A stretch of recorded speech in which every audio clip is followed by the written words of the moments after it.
Hello, this is Lee, back once again for another video, and you know, the time has finally come.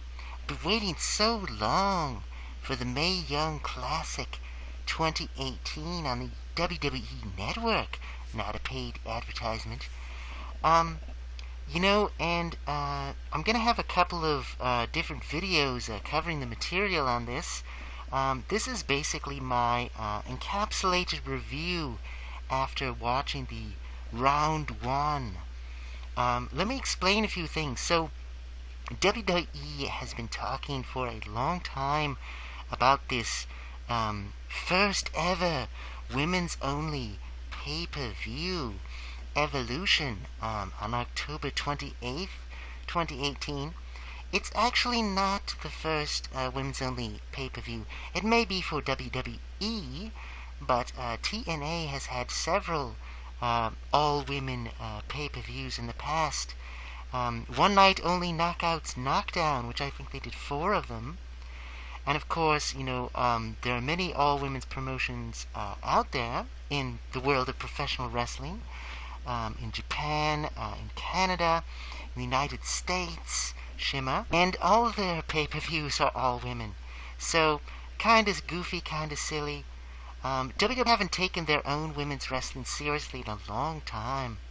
It's only been recently that they've started to change. So, this to me is progress for WWE, and for those fans who only watch WWE. The brand loyal smarks, or whatever you want to call them, loyalists. I'm not bashing them, I just think they're ignorant. A lot of people only watch WWE.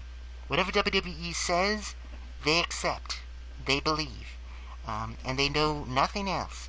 Women's wrestling has been huge in the world for a long time. In Japan, it's always been big, since the 80s. Perhaps even before that a little bit. In the United States, it was all, Mildred Burke and Mae Young and Fabulous Moolah, and it was kind of a circus act for a long time. And then it was starting to be kind of taken seriously a little bit in the early 90s. Well, actually in the 80s with the Jumping Bomb Angels and the Crush Gals. Then in the early 90s, you had a little bit of Joshi crossover into WWE and WWF. But then it all went to trash very quickly. I mean, yes, you had your Molly Holly and your Litas, but a lot of it was, absorbed into the Attitude Era. ECW did something similar, where the women were just seen as, part of the shock, eye candy kind of thing, and they really weren't seen as wrestlers for a long, long time. NXT kind of brings it back. Wrestling has always been taken seriously within itself. It promotes itself just like men's wrestling. Characters, storylines, not just a joke or a bathroom break. So, all of that aside, the Mae Young Classic, I'm just going to get into my rant right here. I can have a separate video for the matches, a separate video. Thank you, WWE, for finally getting on board, finally recognizing what good women's wrestling could be good. Whether it's American talent, UK talent, Canadian talent, Mexican talent, Japanese talent, wherever they come from. The women can be just as good as the men, just as interesting. It's not just a women. Who's the trashiest? And really, the Mae Young Classic Part 2, I'll call it. I feel really annoyed. It was a good show. I enjoyed it so far, but here's what they did. It was recorded over the course of 2 days, 2 nights, 2 episodes. I, as a Shimmer fan, am used to 7 hours of wrestling. Go to bed, get up, 7 more hours of wrestling. Shimmer does 6 nights of wrestling a year. They'll do like a Friday, Saturday, Sunday. Then in the middle of the spring, and in the middle of the year they'll do a pay-per-view. And then in the fall, well, I guess 7, they'll do like 3 more, a Friday, Saturday, Sunday. And each of those nights, well, except for the Friday, the Saturday, the Sunday, they were split up into 2 episodes. So we're used to wrestling. And VO Classic 2018 is the most indie women's Joshi style wrestling that we've seen, I think, thus far in WWE. In forever. In ever.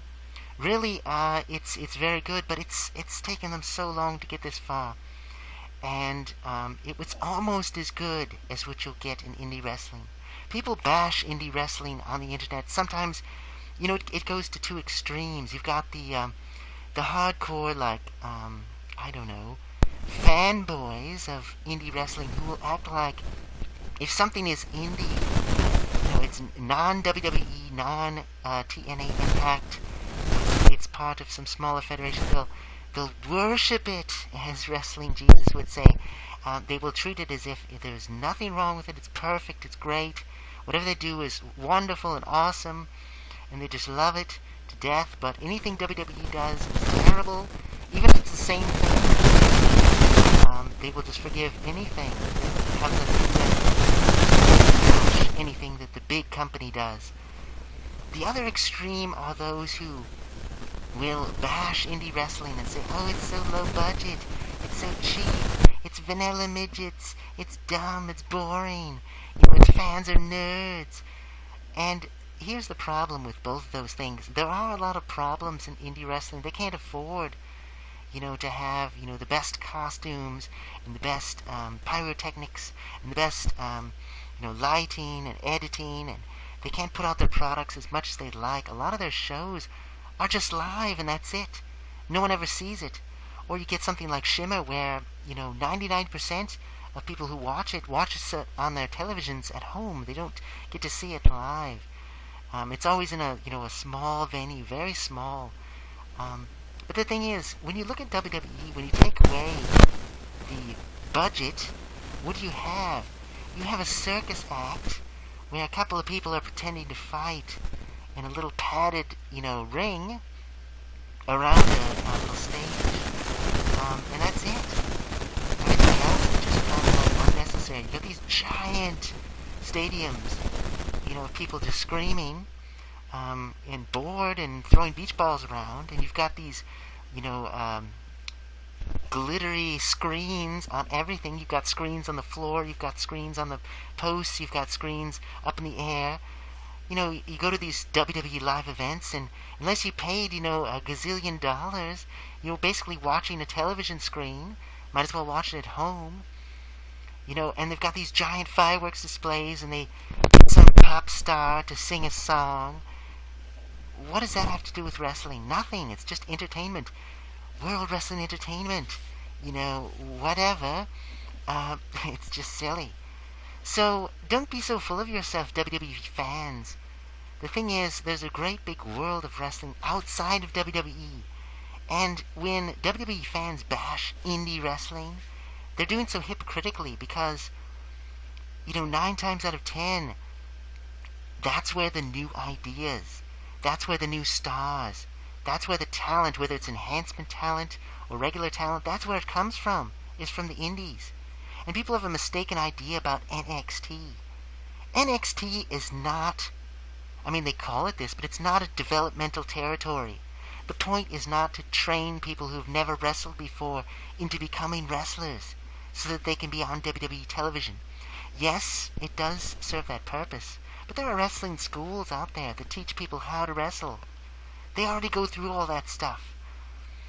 What NXT does is they bring in people who are already wrestlers. They've been already wrestling for years, whether they come from another country that has its own culture of wrestling, such as Canada, where wrestling, I'd say, is huge. Japan, where it's way bigger than the U.S. The UK, where it's gigantic in popularity. India, China, wherever. They bring these people in who are already stars in their own countries, their own territories. And then they try to teach them the WWE style, whatever that is. It seems to consist mostly of brawling and suicide dives and long promos in the ring. I don't know. It seems the WWE style, if there is such a thing, is kind of bland and boring and watered down. Whereas the indie style is like, you could say, oh, these people are like killing themselves practically for, 100 people or 1,000 people at best on their best days.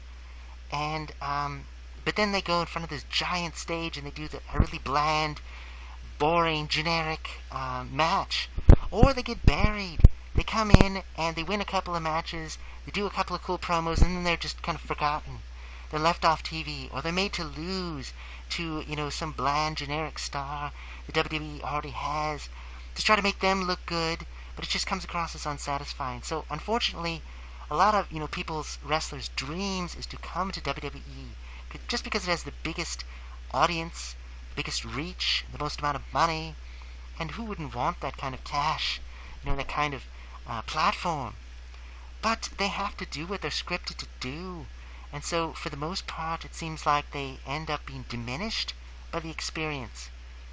And I suppose, if they're towards the end of their career, it's like, check it off. I was on the grandest stage of them all. Whatever. But, WWE is all hype and self-promotion. They aren't necessarily the best. They haven't been for a long time. They just have the most money, and they're a publicly traded company. So, whatever. They give help to wrestlers who have, drug problems, and they're a charity, and they do all this sort of thing. So, they do some good, and, some Triple H has done some things, in his role with NXT, and he's brought back some stars, some people that were kind of, at odds with WWE. So it's not all bad.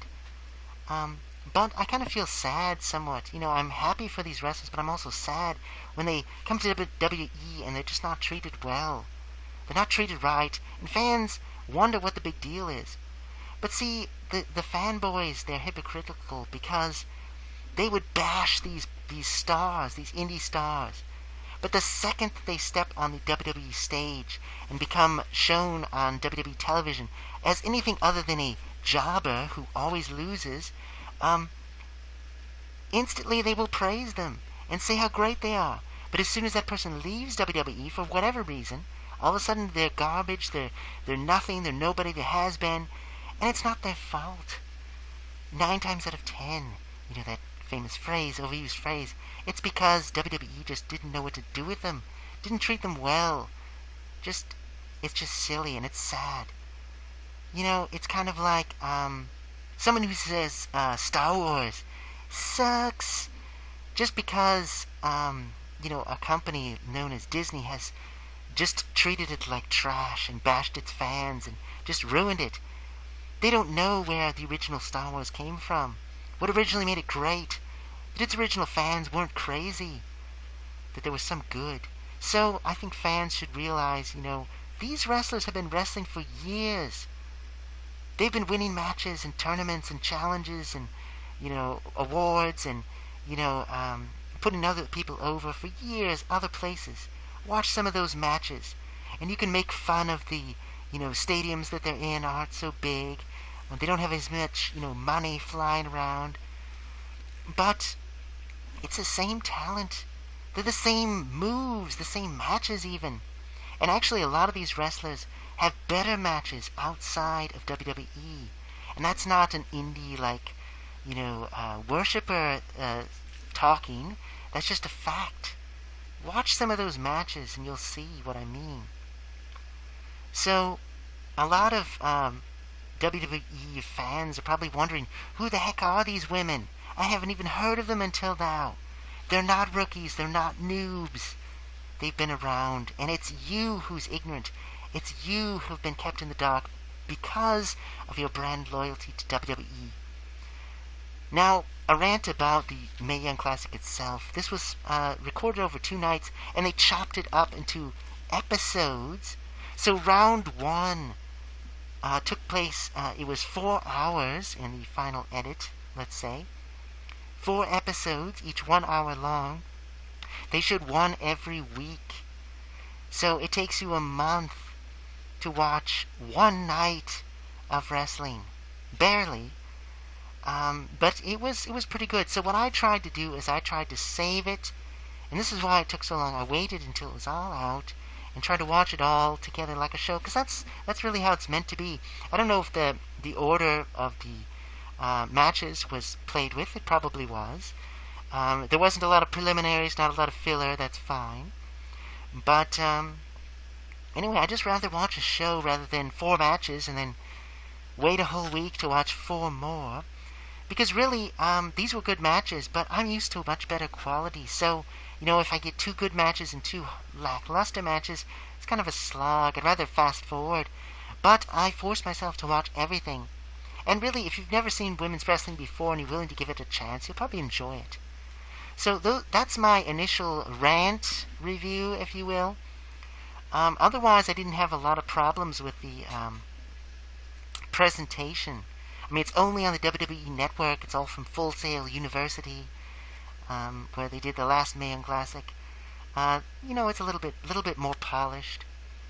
So, the next videos I will talk about the actual matches, and of course, round 2 is starting right up tomorrow night, and that will take, the better part of October before Evolution. I'll be reviewing Evolution when it comes out. So, more videos coming. I'm taking my time here. Hope you don't mind. And of course, spoilers will be throughout the matches, obviously.